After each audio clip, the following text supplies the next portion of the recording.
Le printemps s'installe lentement.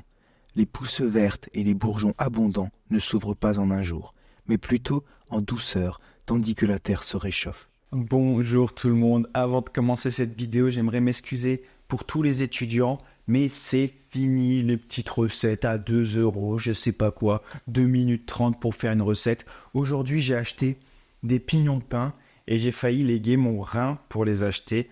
Donc c'est une recette qui ne va pas coûter 2 €, qui va coûter légèrement plus cher, mais c'est une recette, voilà, un petit peu plus... C'est des pâtes. C'est des pâtes un peu plus chères. Voilà. Nous sommes partis pour faire des... Je vais vous donner le nom. Normalement, c'est des pâtes cherry qu'il nous faut.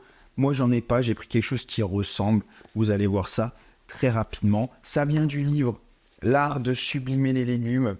Merci Lucas pour le petit cadeau d'anniversaire qui fait très plaisir. C'est un livre qui répertorie des recettes entre les saisons, printemps, été, automne, hiver. Et ça permet de cuisiner de saison. C'est parti pour la recette. On commence très simplement par prendre 60 g de pignons de pain, une cuillère à soupe d'huile d'olive, et on va les torréfier pendant 3 à 4 minutes, histoire qu'ils soient bien dorés. Regardez la catastrophe. J'ai fait cramer mes pignons de pain. Je vous ai dit, il y a 1 minute que ça m'a coûté un rein, et là je les fais cramer parce que j'ai eu un mail très important pendant que je les faisais dorer.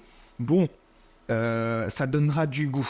Je suis dégoûté. On va quand même les réserver parce que ça, on va pas les jeter, moi je vous le dis. Prochaine étape que je ne devrais pas louper. Vous prenez votre brocoli et on va le faire blanchir pendant quelques minutes. Il faut pas non plus qu'il se décompose. Il faudra juste que ce soit assez chaud en fait, assez mou pour être mixé, pour être mangé, quoi, tout simplement. Une fois que vous les avez blanchis, ne jetez pas l'eau. En tout cas, on va la garder pour cuire les pâtes, l'eau des brocolis. J'ai égoutter les brocolis et ce qu'on va faire, c'est qu'on va prendre une moitié. Donc ce qu'on fait, on va prendre les parties dures, donc ces parties-là, on va les prendre pour les mettre dans un mixeur. C'est la partie qui va être mixée. Et ce qu'on va garder, nous, c'est les plus belles parties. La petite partie fleurée, comme ça. On va faire un tour comme ça, à peu près. La partie dure dans un mixeur. La, entre guillemets, plus belle partie, on garde ça à côté dans un bol. Voilà ce qu'on a en brocoli. On rajoute avec ça le reste de l'huile d'olive, la gousse d'ail, un tout petit peu de piment doux, ainsi que le petit bouquet de basilic. Et on va déjà mettre tout ça à mixer. À ça, on a un petit mélange qui s'est éparpillé de partout, donc on a l'impression qu'on a juste des restes. Mais attendez, ce n'est pas fini. À ça, vous ajoutez les pignons de pain, légèrement dorés. On sale. On ajoute du fromage râpé, un petit peu d'eau de cuisson, des brocolis, et ça repart au mixeur. On se retrouve avec un mélange bien couleur, diarrhée lendemain de soirée. Ça donne pas trop envie, ça goûte le poulet. C'est bizarre, mais ça goûte le poulet.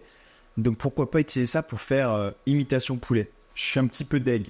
En vrai, je vais pas vous mentir, je suis un petit peu deg, mais cette couleur, elle est très certainement due au petit cramage de pignons de pain. Donc voilà, on récolte ce que l'on sème, comme dirait l'autre, et on va quand même attendre, voir le résultat final. Donc je vous montre, c'est les Garofalo finalement que j'ai pris. C'est un petit peu dans ce style qu'il fallait. Donc voilà. Et c'est maintenant qu'on va utiliser l'eau de cuisson du brocoli pour faire cuire ces pâtes.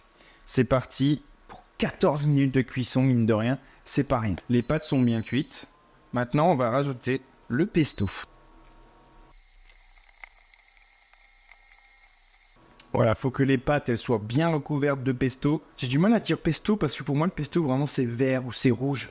Là c'est brun. C'est brun, mais c'est pas grave. On prend quelques pâtes.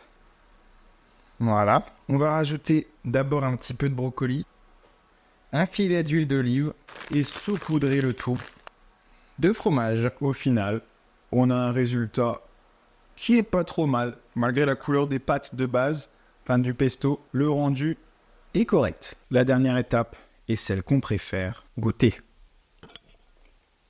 En vrai, le résultat, excusez-moi, le résultat est très bon. Voilà, on va pas se mentir, c'est quand même très bon. On sent juste que j'aurais dû ne pas faire cramer les pignons. Ça, c'est une évidence. Je rajouterai un petit peu de sel. Et en vrai, par contre, ça passe trop bien. Le plat est très bon. En soi, ça peut être très vite fait aussi, quand même, mine de rien. Pignon de pain, voilà, c'est le budget. On va pas tous les jours faire des pâtes au pignon de pain. Mais je referai cette recette sans souci, en prenant un peu plus d'attention au dorage, à la dorure. Je vous souhaite une bonne journée. N'hésitez pas à la refaire, cette recette. Franchement, elle vaut quand même le coup. Et ce bouquin, on risque de le voir pas mal les prochains temps parce qu'il y a de très belles recettes. Au revoir tout le monde.